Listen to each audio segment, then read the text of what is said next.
Hey guys, Ralph here. Welcome to True Power Trumpet Fitness on this magnificent Monday. The Monday after the Super Bowl. Did you call in sick today? It's the most called in sick day of the year in this country. Everybody's hungover and sick and the whole 9 yards. Not me, bud. I'm up at 4 o'clock killing it. Anyway, you saw the thumbnail. You getting lightheaded? Getting dizzy when you're playing tough licks? Guys, you can't let that go. You can't let that go. All right? Let me honk a little bit. And I have played quite a bit, so let's see if we got anything left.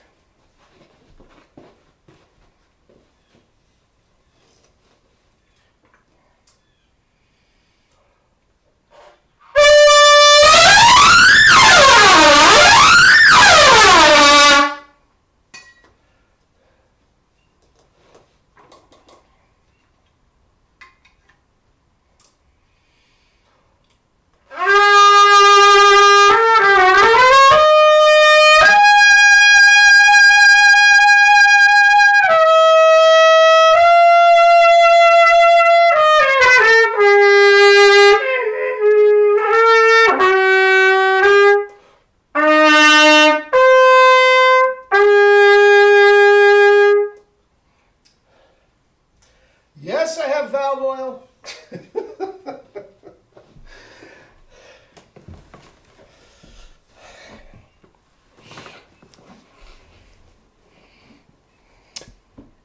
Anyway, again, the thumbnail. You're getting dizzy, getting lightheaded after you're really honking. Guys, first of all, it has to be easy. You can't be strained. E's above double high C, as big as a house, and then going right into Caress the Baby on a different mouth trumpet. Guys, get the 1SB. I'm not going to stop with this until every trumpet player in the world is playing a 1SB. You are just leaving performance on the floor if you're not playing a 1SB. Get in touch with me at the email at the end of this, and we'll talk about it. Anyway, there was a great trumpet player, those old timers that recognize the pictures that I put up. That is Al Porcino. Al Porcino? Porcino. Doesn't matter. I should do a video on him, but he is an older gentleman, and there's not a lot of stuff. He's a lead player, was playing in sections and all this sort of stuff, but he was a star, an absolute star lead player back in the day of the big band. You know, Gene Krupa and Tommy Dorsey and Stan Kenton and, you know, Thad Mell and on and on. I mean, just a tremendous, tremendous player. Eventually, he went out to the studios in L.A., and at the end of his career went to Germany. Guys, I don't know if it's still the case. But Jerry told me if there was one country to go to just for playing the trumpet, it would be Germany. Anyway, Al Porcino went out there and led his own bands and all that sort of stuff. He died in Munich as well. Anyway, the reason I'm using that name is their legend goes, and all this is legend, lore, who knows, that when he was playing with Stan Kent, there was one chart that was so brutal, and he was playing lead, they would literally, on the bandstand, move the stands away, give them room, because he was going to pass out at one point. And this was almost, they didn't know what they were dealing with. It was almost a badge of honor. Okay? But guys, if you're getting lightheaded and you're getting dizzy, guys, you have to address that. I never get it anymore. Back in the day when I was overblowing, yes, I get a little dizzy. Think, no big deal. You're young and stupid. But guys, what is going on there is you are giving yourself a very, very minute stroke. Guys, and you can't do that. Like Al Pacino, if that is happening at night after night after night after night, guys, it builds up. It leads to brain issues. You can't do it.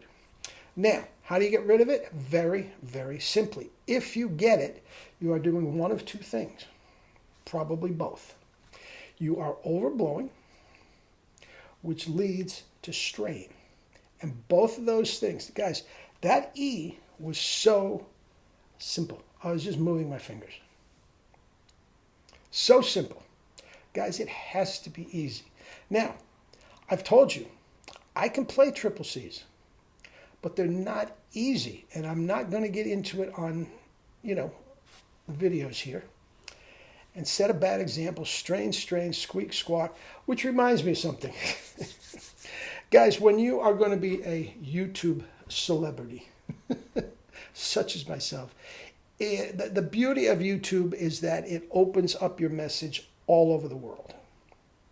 And that is a problem with YouTube, that it opens up a message to all over the world. So every nincompoop and troll can just lay disgusting things on your channel, comments. Many times, and it's the case of this one person in particular, which is just hilarious. Many times, they make up fake screen names and lay this nonsense out there.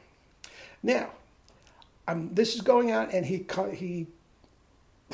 if I told you his name, you would know him because he has a tiny little presence on YouTube. But you know who I'm talking about. I have a very good friend, and I'm not going to give you his name. I'm not going to give you his name. It's hilarious is what it is.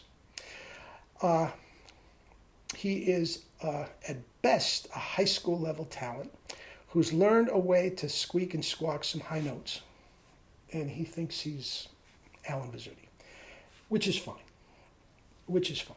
Okay? I have no problem with that at all. But here's the deal.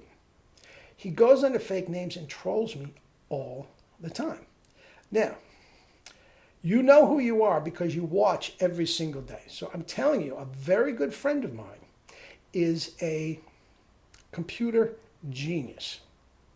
He doesn't do anything illegal. He does not hack. But he showed me how to trace these, any email or comment or anything. He showed me how to trace it back to the originator. It's just so simple to do. Guys, I know who you are. And dude, you're pathetic. You're just pathetic. I'm not going to use your name. But please, don't bother. All I do is delete you. All right. Anyway, Al Pacino. Guys, you're having a tiny little stroke. You can't do it. Now, you are overblowing, probably both, overblowing, which ruins your compression, and you start straining. And that strain, guys, that leads to it. It's got to be as easy as that. Now, when you put the trumpet up to that, yes, you have a little back pressure that you wouldn't have just spit buzzing. But it has to be as easy as that. And if it's not, don't play the notes. You will get the notes eventually when it's easy as that. You just have to compress more. What you are doing when you are feeling lightheaded and dizzy, you have no compression. You're just overblowing and straining. Used to happen to Stan Mark all the time. I'm told. All right? Guys, don't let it go. Don't let it go. Address it. Don't play the notes if you're getting dizzy. Don't play the phrase if you're getting dizzy. Guys, first of all, it's not great for your brain, the gray matter. That's number one. But number two, it's the first indication you're not playing correctly. Okay? Both have to be addressed. All right? All right. Love you all. We'll talk again tomorrow.